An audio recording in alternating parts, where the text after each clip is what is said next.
we have the divine artist, painting the skies every day and all that. Uh, that's one way to look at artists too, or they're painting well. And, you could say, well, God does it.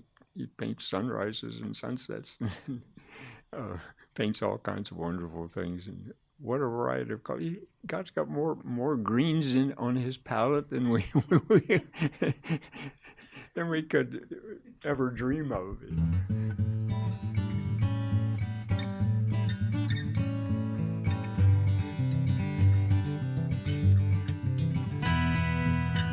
Welcome to Sharing Our Marianist Stories. I think we have a really good interview to talk about today, Sister Gabby. Yeah, regular listeners have probably noticed it's been a while since you've had a podcast from us, and that is because we have been very busy at work on a different media project, which is now completed, and that is a video about the general chapter of 1981 that the brothers had, where they finalized their rule of life. And so we spent a lot of time working on that, and that's finished, and it's on YouTube. So I recommend you check it out. But we're excited to get back to the podcast. And our interview today is actually one that Patti and I recorded this summer with Brother John Lemker. And yeah, Patti, I think it was your idea to interview Brother John. So could you talk a little bit about, why you wanted to talk to him, what you were looking forward to, and sort of what this interview ends up being about with him? Sure. I've just always admired Brother John Lemker's photography. And he's well regarded. He's won prizes, nationally for sure, of his photographs of nature. I've also enjoyed when he combines his knowledge of physics with the art of nature and then his vocation as a religious brother. And just putting those three things together, to me, I always find fascinating. And so when Brother John tells us how he was introduced to the Marianists and physics and photography, it just tells a beautiful story of intertwining faith and science and nature. So that's what I was looking forward to, and I believe he fulfilled my expectations. How about you, Gabby? Yes, I agree. I don't remember if in the interview he says what his age is, but he does say that he has 70 years of religious life under his belt. So he's almost 90, I think. So he's very much, he's seen a lot in his life and has experienced a lot in his life. And so I was also looking forward to hearing him talking about how he met the Marianist brothers and how he became a brother, and just a little bit about how different life was back then. But yeah, I think when I first met him, I think it was at a photography show at the gallery here at Mount St. John, him showing his photos. And I was just like, well, brothers can be photographers? That's really interesting. I didn't realize that. And what you find, what he explains, I think, so well, is how much his photography is like an extension of his spirituality, of his prayer life, because it's nature photography. I mean, that's really what he does, is it's nature photography. So he has just some wonderful things to share about that. He takes photography of sunrises, sunsets, mountains, the biggest landscape, and then the smallest flower.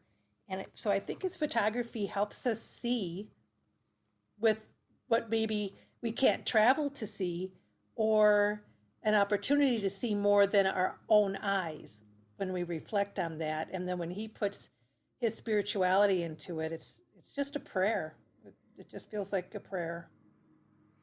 Yeah, and I think too, what he shows us in his photography is the importance of paying attention. Mm-hmm. And there's so many images that he has captured that are fleeting. Like what you'll hear, those listening, you'll hear in the interview him talking about Patty's favorite photo, which is of frost on a rose, which was only there for a short period of time, but he captured it. And I think his photography has made him have like a heightened awareness of his surroundings and of like appreciating the moment, and the photo is capturing a moment in time.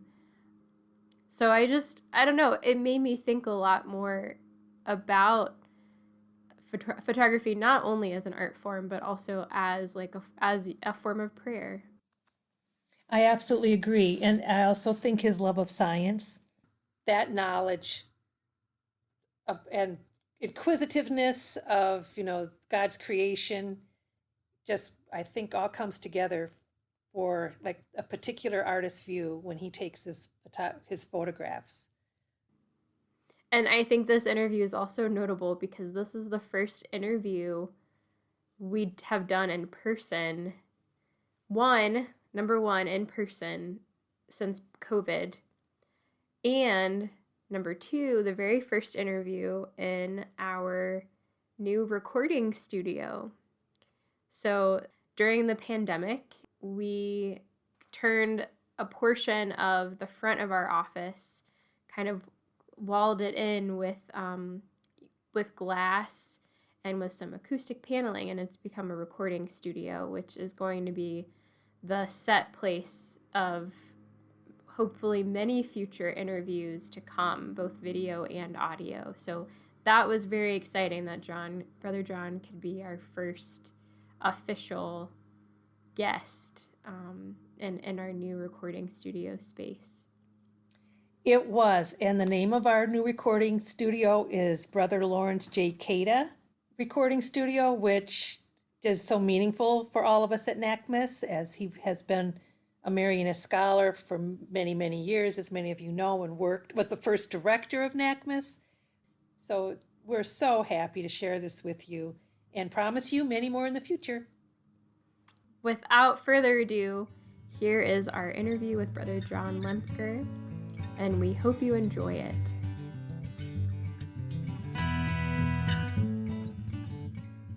I'm Brother John Richard Lemker, and this is concluding my 70th year as a Marianist. Made my first vows in 1951.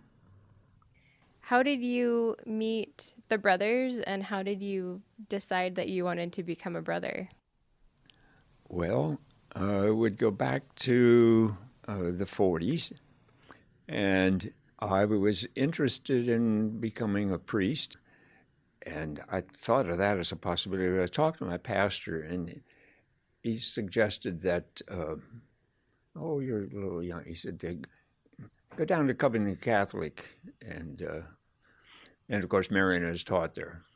So that was the beginning of the story. So I spent 2 years there, and it was a very small school. So we had 4 brothers and 1 priest member, and 1 lay person who taught. There was 1 class in each year of the 4 years, so 150 in the whole school. And I really liked how the brothers related. So by the end of my sophomore year, I was kind of ready to, I want to get a closer look at this. Let's go. What, as such a young person, how did you feel? What made you feel called to that vocation? It was a feeling that maybe I can do the same thing. Because of that relationship. I thought it would be that's a good way to live. Just the way they treated the students and the kind of spirit that we had was good. And I said, well, I guess I would say today, these guys kind of knew how to do it. They just related well. And so that was the main thing. A life where I could be relating to younger people like this, and like myself at the time, He said, you can do a lot of good. So that was the motivation. I would have been 16 when I came here to Mount St. John. And I had, I was a junior in high school, so I spent 2 years as a postulant here. And then, of course, going to the novitiate, I was 17 and took vows at 18 years old. So did they have a high school here? Like, how did you finish high school as a postulant? Yes, they were accredited here and had all the, kinds of courses that you would think of, except we didn't have a chemistry lab, but we did have, in the building, there was a setup for physics, which eventually, became something I love very much. But otherwise, English languages, yeah. When did you fall in love with physics? Who was your physics? Was it here on this property, or was it when you went to college? But when did you fall in love with physics? Well, I enjoyed the course we had in the postulate, and I thought, gee, I'm understanding some things about our planet as well as how a lot of things work. But I was also very interested in biology. And I had a summer school course, an intensive summer school course. We had 6 weeks. And the brothers who taught, there were 2 brothers, and it was team taught. And they were both very good. And I just learned a lot. Boy, this is fascinating. So during the time of novitiate, before we made our first vows, because right afterwards we were going to go to UD and start studies, they asked each of us, do you have an idea of, is there something you're particularly interested in that you might like to know? And well, I said, yeah, the sciences. And I said, I really like biology and physics. And they said, oh, that's really good. That'll be great for our high schools, which was ordinarily the way things were going. You would teach in high school. And it was a difficult decision because I really liked them both. And I'm so glad that I had that interest in both, because the photography later, it was one thing, but just plain seeing things and whatever it is, birds and animals, and it was so fascinating. But there's something that kind of, so it was almost like flipping a coin, as I'll go physics. In college, I was able to get a course in biology just out of interest, so that was real helpful too. So I'm really looking forward to talking to you about your photography. That's how I grew to know you, and I just know that photography and science and faith are all connected, and I just think your work displays that beautifully. So when did you start? Did you always have a attraction to photography? Well, when I was real young, there were times where I said, I'd like to get a picture of that. Well, we had a little Brownie camera. Very occasionally, I would ask my mom or dad, can I take a picture? And then, okay, so they'd give me the thing. And that was about it. And then one time, my dad took me, we went on a little trip down into Kentucky to a place called High Bridge. It was a wooden structure, terrifically high. And at that time, it was the highest bridge over a navigable stream in the world, and in Kentucky. So I remember going down with Dad, and by that time, we had a little different camera. So some distance away, I took a picture of this, and then you could walk across this bridge. But the bridge railing was only about 3 feet high. And I started to walk out there with my dad and just, wait. Because he just kind of sauntered out, And I was scared stiff. And I had acrophobia. I couldn't possibly. So I said, Dad, I can't go. And so he said, all right, it sounds okay. So we walked back, but from a distance, I did get a picture of the bridge. And so that was kind of fun. Never thought a whole lot about it, frankly, after that, until I think it was it's either 69 or 70. And I had been teaching, and I got the National Science Foundation grant to study out west in the summer. I had 3 successive summers, like 7 or 8 weeks each time, and an all-day learning experience, and weekend maybe doing some field trips of things, and to learn some geology so I could teach a new course in high school. And I had a borrowed camera that someone gave me, and later said, "Oh, just keep it." Okay, so I was mainly interested in and focused on the geologic aspect of things. Well, when I started teaching using those, I set up a night for parents of students, and so they could get into some of the things that their students were learning.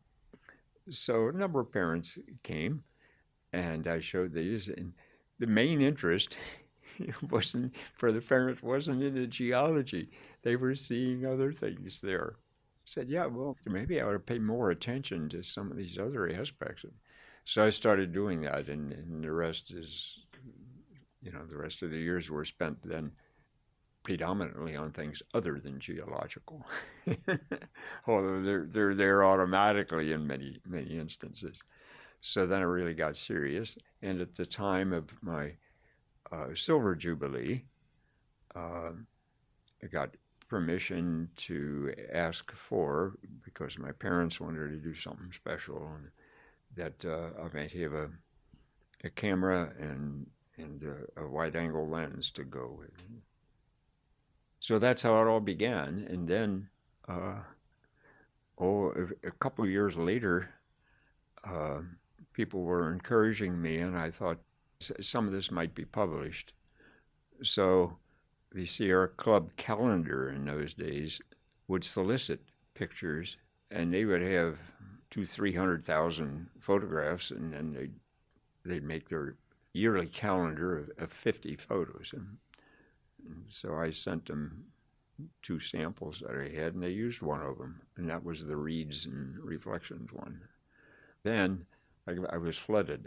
I got more than 100 letters from around the country about that photograph, people asking for prints and things, And then the one company, it was a biological supply company, and they had seen this and asked if they could use it, and they gave me a real nice stipend for it. There's a wraparound cover for their catalog, So this kind of put my name out there and interest, and then it was published in other places since. And it remains one of my favorites, not just because, that, but it's just very interesting. And the story behind how I got it.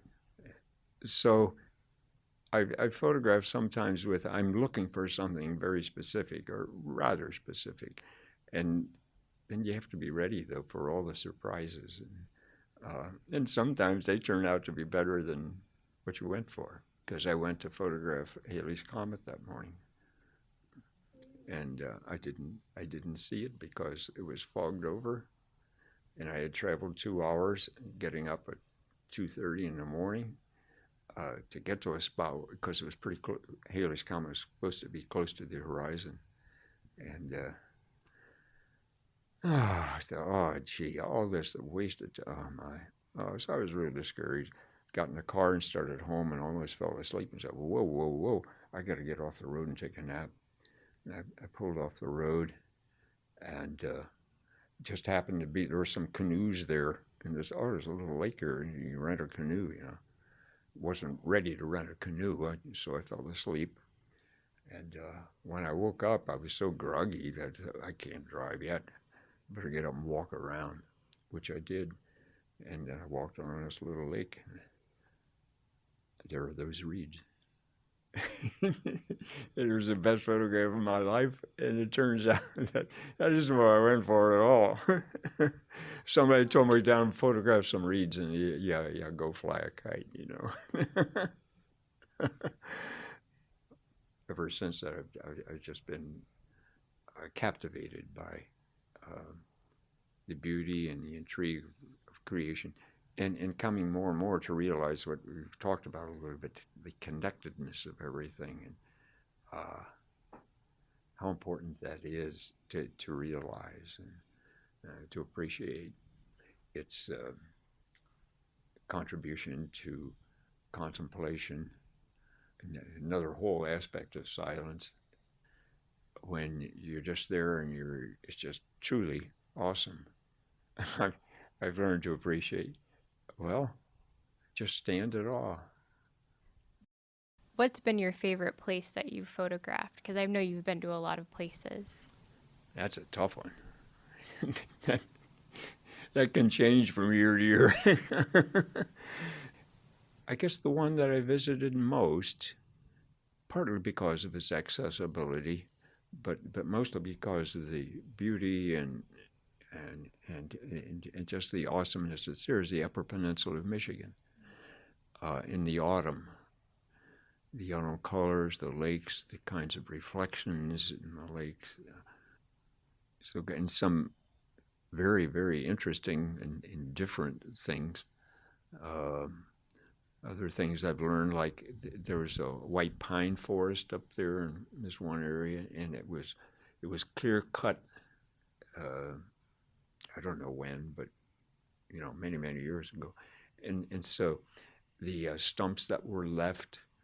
I remember the first time there was one white pine stump, and then out of it there's, and I can't remember the species of trees, but there's a different species of tree growing out of the old stump because debris had gathered there, and I guess a bird dropped a seed in there from this other plant, and that grew out. And right away I was thinking of Jesse. A shoot shall sprout from the oh. So unusual, and wow. My favorite of yours is the rose with the frost that you took in November, I think, and then by the end of the day it was gone. Oh, 2 hours later it was, it was. So the hoarfrost were in the morning where there's this temperature drop shortly before sunrise, and just enough to be at the freezing point and then go below freezing, and that these frost spicules grew on the rose. And I remembered that the day before I had seen this rose, and I had marveled at just so late in the year and the roses are still blooming here. I said, is it really something? It was right along the path near the grotto. Well, when I woke up that morning and looked outside, and I saw frost on something, right outside the door, in some of the bushes. I thought, boy, that's really interesting. The rose. I wonder if there's frost on the rose. So I dashed out because it was just a short distance. And by George, there was that rose. Oh my. So needless to say, I ran back and got the camera and set things up and got close-ups and tried different angles and everything. And then about 2 hours later or so, it warmed up, and of course it melted, and then the rose wilted because of the, it had just been stressed too much. It was gone. And you also made did some programming where you added psalms to your photos? Yes, it's become an important part of my work with teaching scripture, and I did some retreat work. I found it real helpful, like to begin the day. So you begin things with prayer, of course.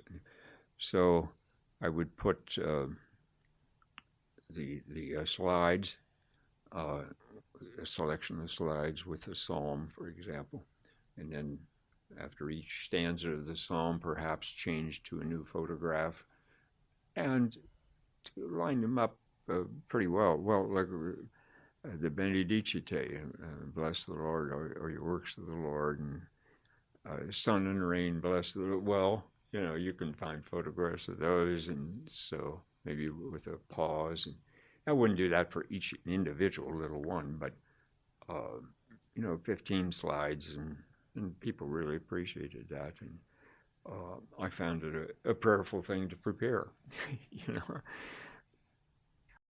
Well, I think in our notes, we'll talk about the gallery at Mount St. John so people understand, because, we know that we have listeners in Australia. So we want people to know about the gallery at Mount St. John. That's pretty much what you do. You have showings of your work there here in Dayton, Ohio? Yes. Yeah, Gallery St. John has been 31 or 32 years ago. Brother Joe Barish got it started, and it's grown ever since.